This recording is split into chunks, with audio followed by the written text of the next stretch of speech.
Hey everyone, welcome back to the channel. In today's video, I'm going to show you how to fix Quotex account login not working. It's really simple and easy. The first thing to do is check that you have a stable internet connection. If you are on Wi-Fi, just switch to your mobile data, or if you are on your mobile data, just switch it to your Wi-Fi.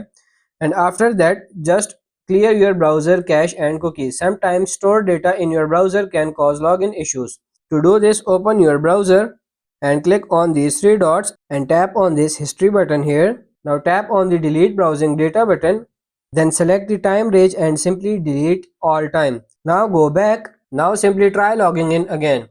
You can also try updating your browser. Open your app store or play store depending on your device, and in the search bar just simply search for your browser here and make sure you are using the latest version of your browser. If there is any update, just make sure to update it. If the problem still persists, try the login page using a different web browser or device. I hope these things will help you to get logged into your account. If none of the above steps resolve the issue, reach out to the Cortex customer support. So that's pretty much it for this video. I hope this video was helpful. If it is, like it and subscribe to the channel. Thank you.